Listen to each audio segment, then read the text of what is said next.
અહીં આપણે સ્વાધ્યાય 1.3 ત્રીજાનો ત્રીજો દાખલો છે 0.001 પછી પુનરાવર્તન છે. આને આપણે p/q સ્વરૂપમાં દર્શાવવું છે. તો અહીં આપણે જોઈએ છીએ કે ત્રણ આંકડાઓ છે. તો આપણે લખીશું ધારો કે x બરાબર 0.001 પુનરાવર્તિત. હવે અહીંયા ત્રણ આંકડા છે માટે અગાઉ આપણે એક પોઈન્ટ પછી એક આંકડો રિપીટ થતો તો 10 વડે ગુણતા હતા ને, બે હતા તો 100 વડે ગુણતા હતા. હવે ત્રણ છે તો 1000 વડે ગુણીએ. તેથી 1000x બરાબર, હવે આને 1000 વડે ગુણી નાખો એટલે 1.001 આ રીતે પુનરાવર્તન થયા કરે. હવે આપણે એવું પણ કરી શકાય કે જો આને આપણે એક નંબર કહી દઈએ અને આને આપણે બે નંબર કહી દઈએ તો એક નંબરમાંથી બે નંબરમાંથી એક નંબર બાદ કરો. સમીકરણ 2 માંથી 1 બાદ કરતા તો 1000x માંથી x બાદ કરો એવું લાગતા એ લખું છું. જો 1000x - x બરાબર 1.001 પુનરાવર્તન માઇનસ 0.001 પુનરાવર્તન બરાબર છે. 1000x માંથી x જાય તો 999x અને 1.001 માંથી 0.001 બાદ થાય તો અહીંયા 1 વધે એટલે કે x બરાબર 1/999 એટલે કે આનું p/q સ્વરૂપ 1/999 આપણને મળે. હવે ચોથો દાખલો છે, થોડી લાંબી વાત છે પણ આપણે ટુ ધ પોઈન્ટ સમજીએ. રકમ લાંબી છે કે 0.99999 એટલે કે પુનરાવર્તન છે. આને p/q સ્વરૂપમાં દર્શાવો. તમારા શિક્ષક તમારા વર્ગના અન્ય વિદ્યાર્થીઓ સાથે તમારા જવાબની ચકાસણી કરો. જુઓ, તમને આશ્ચર્ય થશે. ખરેખર એ શું કહેવા માંગે છે? ખરેખર તો આ કિંમત આમ છે 0.9 નું પુનરાવર્તન પછી 99999 રિપીટ થાય છે એટલે ખરેખર તો 0.9 નું પુનરાવર્તન છે. તો પછી આપણે આમ લખી શકાય ધારો કે x બરાબર 0.9 પુનરાવર્તન. આને હું એક નંબર કહું. હવે પોઈન્ટ પછી એક આંકડો છે તો આને 10 વડે ગુણીશું ને આપણે. તો 10 વડે ગુણીએ તો 10x બરાબર 9.9 પુનરાવર્તન. આને હું બે નંબર કહી દઉં. હવે પરિણામ 1 માંથી પરિણામ 2 માંથી પરિણામ 1 આપણે બાદ કરીએ એટલે કે સમીકરણ અથવા પરિણામ 2 માંથી 1 બાદ કરતા તો 10x - x બરાબર 9.9 પછી પુનરાવર્તન -0.9 પુનરાવર્તન. તો 10x માંથી 9x જાય, આ 10x માંથી x જાય સોરી તો 9x અને 9 પુનરાવર્તન માંથી 0.9 પુનરાવર્તન જાય તો 9. તેથી x બરાબર 1. મિત્રો આશ્ચર્ય થયું ને કે 1 ની દશાંશ અભિવ્યક્તિ 0.99999 હોય એટલે ખરેખર 99999 થાય અથવા તો 0.9 થાય એવી ખરેખર p/q કોઈ સંખ્યા ન હોય પણ આ કાલ્પનિક સંખ્યા છે. ખરેખર તો 999 છે એટલે ખરેખર 1 છે. આવી જ રીતે તમે 0.3 પુનરાવર્તન છે તો એના માટે તમે ચેક કરશો તો તમને 1/3 મળી જશે. એવી જ રીતે તમે 0.6 પુનરાવર્તન માટે કરશો તો તમને 2/3 મળી જશે. હવે તમે એવી જ રીતે 0.9 માટે વિચારો. જો બુદ્ધિ વાપરો, આ 0.3 પુનરાવર્તન માટે 1/3, 0.6 એટલે આના કરતા બમણા તો 2/3. હવે 0.9 માટે વિચારો તો 3/3 અથવા તો 1 થયું ને. આપણે તો અહીંયા પૂરું થઈ જાય પણ આ એક વધારાની સમજૂતી કે જો 0.3 પુનરાવર્તન માટે ચેક કરશો તો p/q સ્વરૂપ 1/3 આવશે. એનાથી ડબલ 0.6 માટે કરશો તો 2/3 આવશે. એનાથી 3 ગણા 0.9 માટે કરશો તો 3/3 એટલે કે 1 આપણને મળી જશે. 1.3 નો પાંચમો દાખલો જોઈએ કે 1/17 ની દશાંશ અભિવ્યક્તિમાં પુનરાવર્તિત અંકોની સંખ્યા વધુમાં વધુ કેટલી હોય આ આપણે મૌખિક કહેવાનું છે. પછી તમારો જવાબ ભાગાકાર કરીને ચકાસો. હવે તમને સમજાવું કે કોઈ પણ સંખ્યા હોય P/Q સ્વરૂપમાં તો એમાં પુનરાવર્તિત અંકોની સંખ્યા વધુમાં વધુ કેટલી હોય તો કે છેદમાં જે સંખ્યા હોય ને એના કરતાં એક ઓછો. એટલે કે 17 છે તો 16, એટલે કે અહીંયા વધુમાં વધુ 16 શું કામ તો કે 17 - 1 16 થાય. એનાથી ઓછી હોઈ શકે. હવે માનો કે નીચે 7 હોય તો વધુમાં વધુ 7 - 1 એટલે 6 થાય. અને તમે 1/7 માટે ચેક કરી લેજો. 1/7 માટે તમે ચેક કરજો તો એમાં વધુમાં વધુ કેટલા હોય 6, કારણ કે 7 - 1. અને તમે ચેક પણ કરજો ભાગાકાર કરીને તમને જવાબ મળશે. તો અહીંયા વધુ વધુ કેટલા હોય 16. એનાથી ઓછા હોઈ શકે. હવે તમે 1/17 આ ભાગાકાર કરીને ચેક કરો. હવે આ ભાગાકાર તમે કદાચ તમારી જાતે કરી લ્યો તો પણ કોઈ મોટો ઇશ્યુ નથી. પહેલા ભાગ નહીં ચાલે એટલે 0. હવે 10 કર્યા તો પાછો ભાગ નહીં ચાલે એટલે 0. 100 કર્યા તો 17 × 5 85 15 વધ્યા એટલે 150 થયા. જો મિત્રો અહીંયા તમારે શાંતિથી વિચારતું રહેવાનું છે અને તમારે ભાગાકાર કરવાનો છે. હવે 17 × 18 બરાબર છે 136 એટલે 8 ભાગ ચાલ્યો એટલે વૈધા 14 એટલે 140. પાછું 17 × 18 136 વૈધા 4 એટલે 40. 17 × 2 34 વૈધા 6 એટલે 60. 17 × 3 51 વૈધા 9 એટલે 90. 17 × 5 85 વૈધા 5 અહીં લખું છું વૈધા 5 એટલે 50. 17 × 2 34 વૈધા 6 એટલે 16 વૈધા એટલે 160. તો 17 ના ઘડિયામાં આપણે તરત જ આગળ જતા જઈએ તો 17 × 9 153 વૈધા 7 એટલે 70. 17 × 4 68 વૈધા 2 એટલે 20. 17 × 1 17 વૈધા 3 એટલે 30. 17 × 2 34 નહીં આવે તો પાછું 17 × 1 17 વૈધા 13 એટલે 130.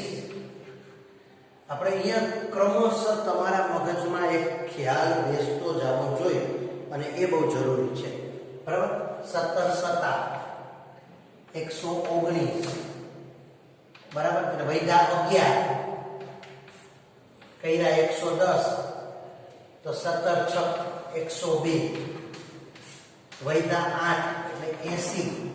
17 × 4 68 વૈધા 12 120. સમજાય છે ને? આ બહુ રસપ્રદ વાત છે અને આપણા મગજમાં એ બેસવી પણ એટલી હદે જરૂરી છે અને તો જ આપણે એ કામ કરી શકીએ. બરાબર. અહીંયા વૈધા 120 એટલે 17 × 7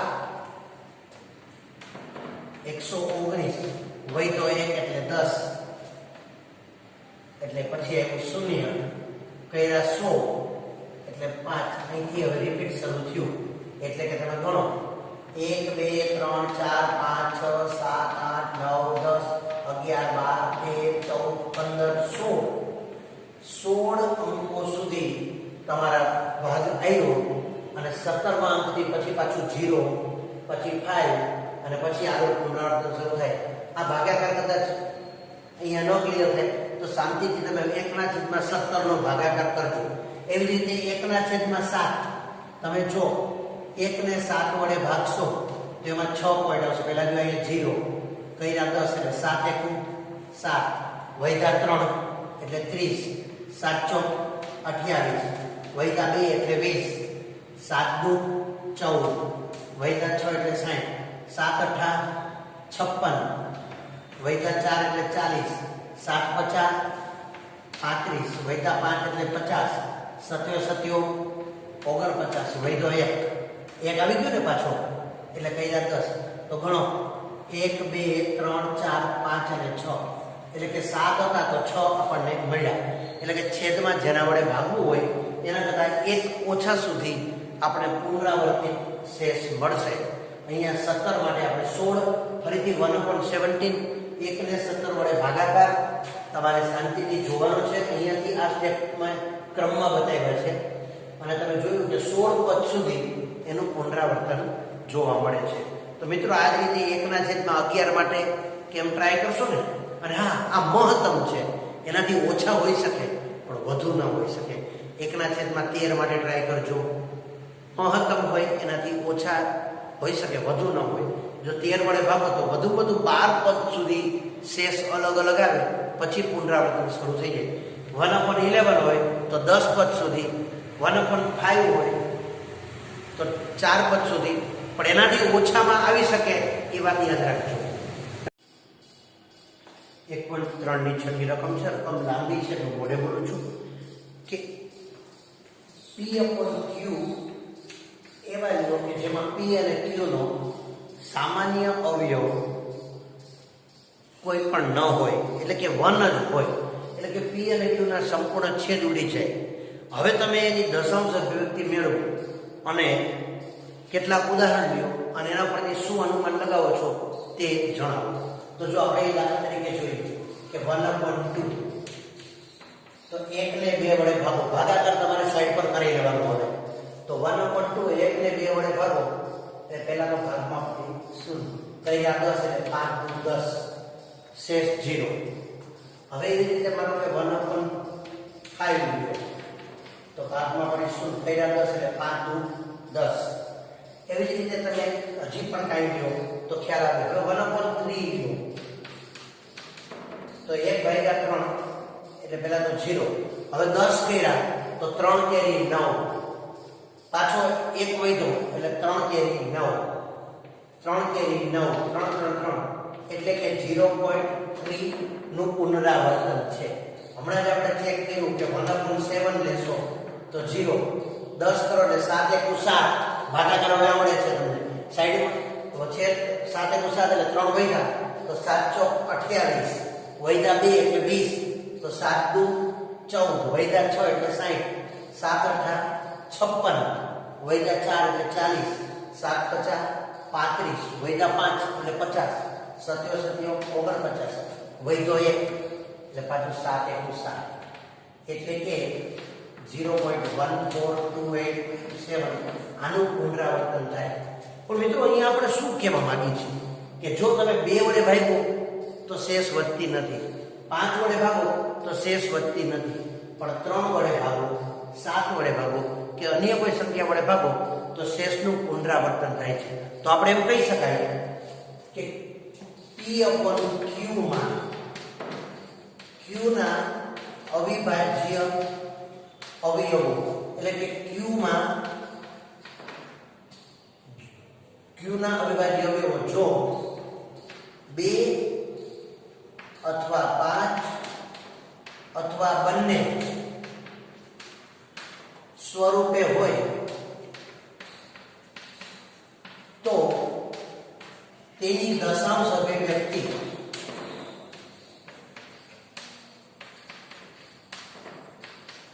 શાંત થાય. શાંત થાય મતલબ એમાં શેષ વધે નહીં. જો છેદના અવિભાજ્ય અવયવમાં 2, 5 અથવા બંને આ સિવાય કોઈ અવિભાજ્ય અવયવ ન હોય તો આની દશાંશ અભિવ્યક્તિ હંમેશા કેવી થશે? શાંત થશે. તો અહીં બીજું એક વાક્ય ઉમેરી શકાય કે જો Q ના અવિભાજ્ય અવયવોમાં 2 અથવા 5 સિવાય અન્ય કોઈ અવિભાજ્ય સંખ્યા હોય, 3 હોય, 7 હોય, 11 હોય, 13 હોય, 17 હોય, મતલબ કે 2 અને 5 સિવાયની અન્ય કોઈ અવિભાજ્ય સંખ્યા હોય તો તેની દશાંશ અભિવ્યક્તિ અનંત આવૃત થાય. એટલે કે શેષનું અમુક પદ પછી પુનરાવર્તન શરૂ થાય. જ્યારે જો છેદમાં 2 કે 5 અથવા બંને હોય તો શેષ 0 થઈ જાય. એટલે કે એની દશાંશ અભિવ્યક્તિ શાંત હોય. હવે 7મો દાખલો જોઈએ જેની દશાંશ અભિવ્યક્તિ અનંત અનાવૃત. અનંત અનાવૃત એટલે શું?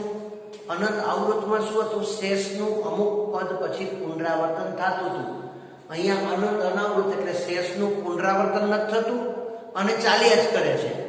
તો એવા 3 ઉદાહરણ આપો. આપણે ગમે તે આપી શકાય. યાદ રાખવાનું, શેષ ક્રમમાં ન હોવી જોઈએ.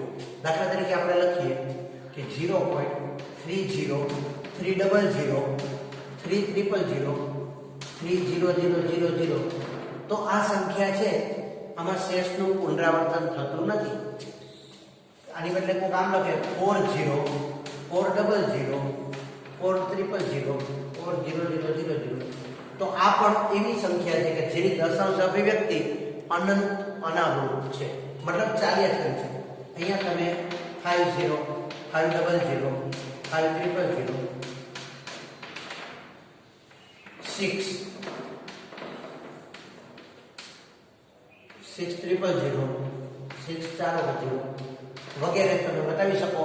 તો આ એવી સંખ્યાઓ છે કે જેની દશાંશ અભિવ્યક્તિ અનંત અનાવૃત છે, એટલે કે આગળ જતા ક્યાંય શેષનું પુનરાવર્તન થતું નથી. 8મો દાખલો છે, સમય સંખ્યાઓ 5/7 અને 9/11 વચ્ચેની 3 ભિન્ન અસમય સંખ્યા દર્શાવો. હવે અસમય સંખ્યા છે એને કદી અપૂર્ણાંક સ્વરૂપે દર્શાવી ન શકાય, એને પોઈન્ટમાં દર્શાવી શકાય. અને એનું દશાંશ અભિવ્યક્તિ કેવી હોય? અનંત અનાવૃત, એટલે કે આગળ ચાલ્યા કરે પણ રિપીટ ન થાય. તો પહેલા તો આ બંને માટેની દશાંશ અભિવ્યક્તિ ગોતી લે. તો અહીંયા 5/7 છે, સાઈડ પર ભાગાકાર કરી લેશો ને હવે તો બરાબર. ન ખ્યાલ આવે તો એ બતાવું છું.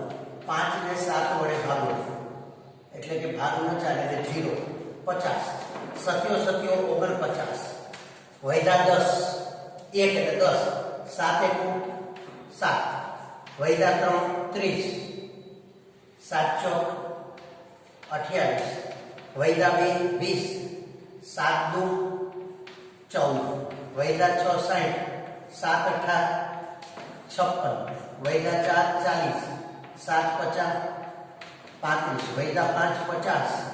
હવે તો આવી ગયું પાછું, એટલે કે આની દશાંશ અભિવ્યક્તિ 0.714285 પુનરાવર્તિત. હવે 9/11 9 ને 11 વડે ભાગો. ન ખ્યાલ હોય તો એને પણ અહીં બતાવો. 0 અહીંયા 90 કર્યા, 11 88 વૈધા 2 20 11 વૈધા 9 90 પાછા 11 88 પાછો એટલે કે 0.81 પુનરાવર્તિત. એનો અર્થ એવો થયો કે આ બંનેની દશાંશ અભિવ્યક્તિ આવી થઈ. 0.71 પછી ભલે ને આગળ જે કાંઈ હોય 4285 અને 0.81. હવે આની વચ્ચેની તમારે 3 અસમય સંખ્યા એવી લખવાની છે કે જેની દશાંશ અભિવ્યક્તિ અનંત અનાવૃત હોય. તો અહીંયા 0.71 પાછળના આંકડા ભૂલી જાઓ. અહીંયા 0.81 તો 0.71 અને 0.81 ની વચ્ચે 0.72 0.73 0.74 ગમે તે લખી શકાય. તો 3 લખવી છે તો આપણે આમ લખશું 0.72 720 7200 72000. આ પેલી થઈ. બીજી 0.73 730 7300 73000. ત્રીજી સંખ્યા 74 740 7400 74000. હજી અહીંયા તમે 75 76 મતલબ 0.81 સુધીમાં વચ્ચે કાંઈ પણ લખી શકો.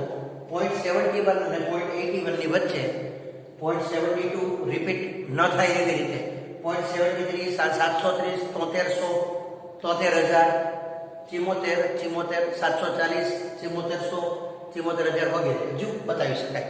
તો આવી આપણે સંખ્યા બતાવી શકાય.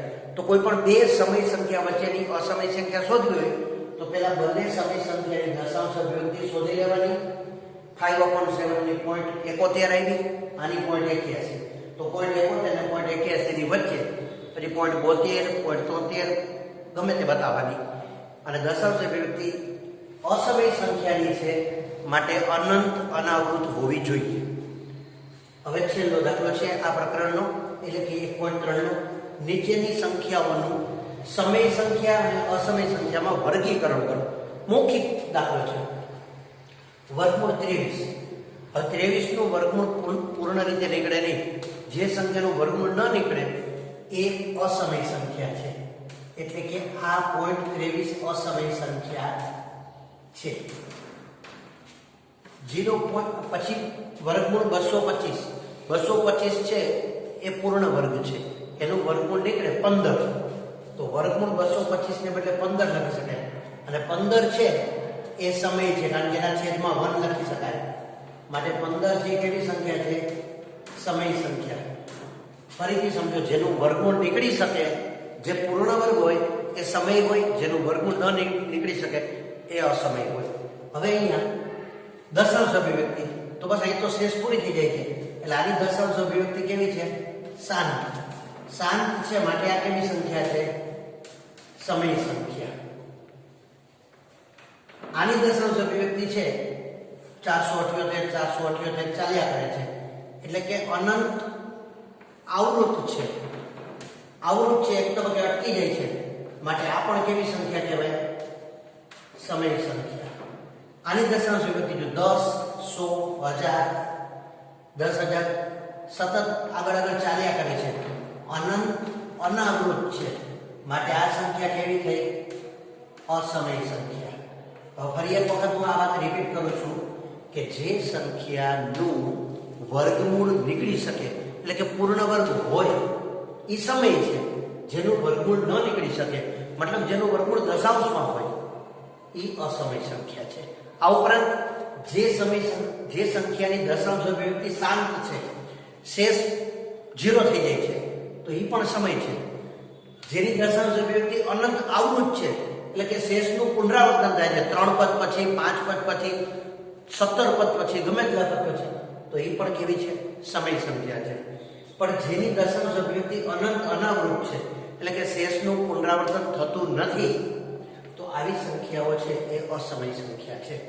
હવે આપણે પ્રકરણ 1.4 માં આગળ વાત જોઈશું.